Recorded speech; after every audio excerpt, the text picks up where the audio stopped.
Baik, assalamualaikum warahmatullahi wabarakatuh. Salam safety buat teman-teman semua. Hari ini kita nyoba, ini video yang ketiga. Ya, kemarin yang pertama sudah, yang kedua kita video yang ketiga di hutan ini. Ya, pada video kali ini kita akan mencoba bagaimana penanganan bila ada korban kena gigitan ular. Ya, walaupun ini namanya Dito, ini peraganya Dito, mahasiswa Teknik Sipil UPS Tegal. Ya, ini peraga, walaupun Dito udah punya ular lebih berbisa dari kobra. Ya, apalagi kalau di sini itu yang paling banyak adalah ular gibuk. Ya, gibuk namanya, ular tanah. Nah, kita coba, ayo mendekat. Agak mendekat. Oke, kita yang pertama sambil duduk aja. Nah, kita yang pertama itu adalah memposisikan korban dalam kondisi yang sangat tenang, ya, tenang, tidak boleh banyak bergerak, dan upayakan antara kepala jantung lebih tinggi daripada bagian yang kena gigit. Nah, ini contoh ini ya, ini contoh kita kasih titik 2 nih, karena kalau ular berbisa itu cirinya adalah ada gigitan 2, giginya 2. Jadi kalau kalian melihat spidolnya mana? Nah, kalau misalkan ada contoh nih ya, contoh misalkan ada gigitan bentuknya seperti kayak manusia gini, nah, itu artinya bahwa ini bukan ular berbisa. Ini pasti tipe-tipe ular yang kelas 3, artinya ular-ular jenis kayak piton, sanca. Tapi kalau ular berbisa itu cirinya pasti ada peninggalan lubang 2. Ya, karena keluarnya bisa venom itu dari gigi. Yang pada saat dia gigit itu di antara gigi 2 itu ada lubang untuk mengeluarkan bisanya. Baik, seperti di video yang kemarin itu sudah kita siapkan. Yang harus kita bawa adalah perlengkapan. Yang pertama adalah kotak P3K.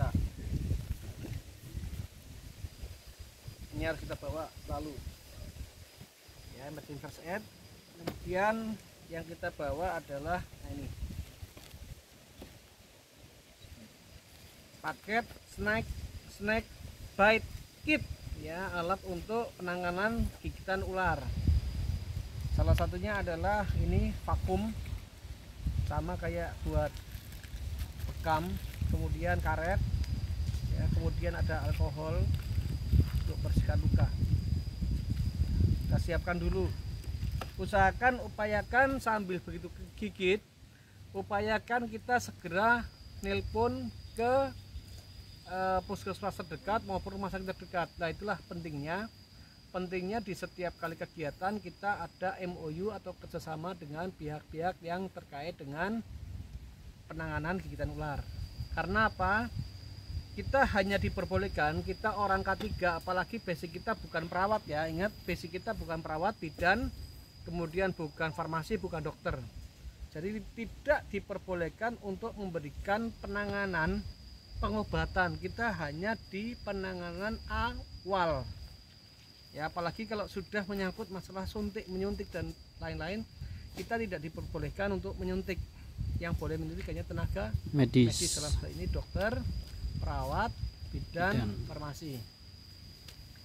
Apa saja sih yang perlu kita laksanakan? Yang pertama, biarkan Dito ini katakanlah sebagai korban dalam keadaan yang sangat tenang di tempat yang sejuk dan tidak boleh banyak bergerak. Ya, yang pertama kita pastikan dulu alatnya lengkap, spalak, nitila dan lain-lain. Ya, anggap saja, coba kayu, tolong kayu 2, kayu kecil-kecil aja, itu kayu 2, kayu kecil. Nah, pertama kita pakai handscoon, ya, pakai handscoon. Anggap saja kita pakai, ya, karena ini masih baru. Anggap saja kita udah pakai nih, anggap saja kita sudah pakai handscoon kita pakai. Ya, kita bisa pakai kayu itu kayu tuh, spring 2 tuh.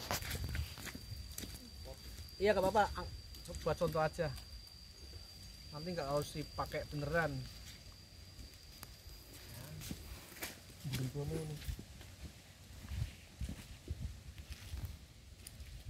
Oke, nah ini, nah nggak usah ada itulah.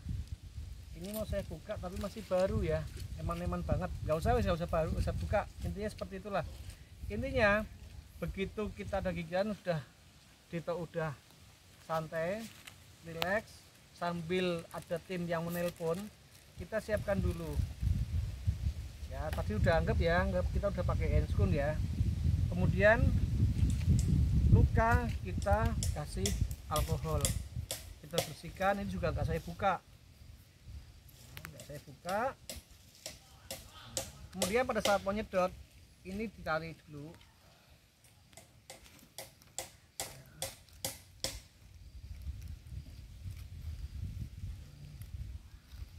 Oke, tarik dulu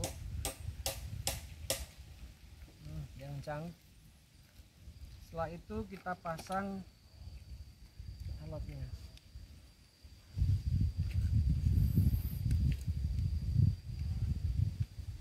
Oke, sudah. Maka kita taruh di tempat yang kena.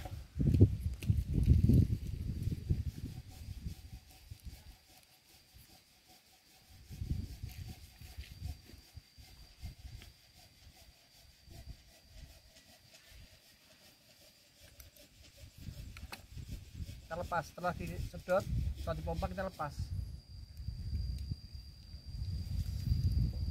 Oke. Paling tidak bisa atau venom yang masuk paling enggak akan tersedot sedikit. Tapi ingat, walaupun venom ataupun bisa itu tersedot ke dalam mesin vakum ini, tetap masih ada yang menjalar, tapi otomatis akan lebih sedikit daripada yang tadinya. Kemudian kita kasih, boleh pakai Nutella, ini spalek ya, tapi ini kotor ya, kan harusnya bersih lah. Atau pakai ini, kita upayakan dipasang di tempat yang agar dia tidak bergerak ya, ya. Terus lagi diupayakan sampai berapa kali. Nah ini, kalau seandainya tidak ada ini ya, tidak ada spalk ini, maka bisa menggunakan dengan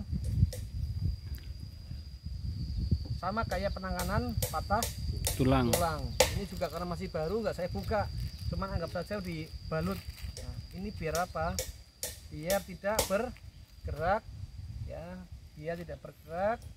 sambil menunggu tim medis dari puskesmas terdekat ataupun rumah sakit terdekat ataupun dokter terdekat ataupun bidan terdekat. Karena sekarang kebetulan dengan aturan sekarang, setahu saya bidan desa pun juga sudah punya sabu atau serum anti bisa ular.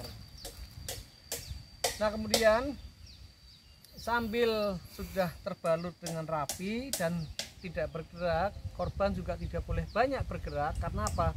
Dengan banyak bergerak otomatis jantung akan memompa darah, akhirnya akan terhisap ke jantung. Ya, walaupun tadi sudah ada yang terhisap oleh vakum ini, tapi tetap masih ada venom yang masuk ke dalam tubuh. Ya, kemudian setelah ini selesai, penanganan awal selesai, ayo kita gotong pakai tandu menuju ke kampung yang terdekat. Karena jarak dari hutan seperti ini kita mengejar sudah setengah jam perjalanan ya. Diharapkan tadi udah nelpon, paling nggak bisa ketemu di jalan ya, ketemu di tengah-tengah, dilakukan penanganan medis dengan disuntik dengan sabu serum anti bisa ular yang harusnya tetap dilakukan oleh tenaga medis. Ya, saya kira itu aja. Ini sedikit tip buat teman-teman semua. Jangan lupa, pokoknya semua peralatan yang wajib kita perlukan harus ada di lokasi. Tetap tenang, kita kumpul tetap di titik kumpul aman yang sudah ditentukan. Kita tenang, kita laksanakan sesuai dengan prosedur kegawat daruratan atas gigitan ular. Oke, saya kira itu aja teman-teman. Jangan lupa ini harus segera dipenuhi ya peralatan seperti ini. Saya kira itu aja. Terima kasih dan wassalamualaikum warahmatullahi wabarakatuh. Salam safety. Waalaikumsalam warahmatullahi wabarakatuh.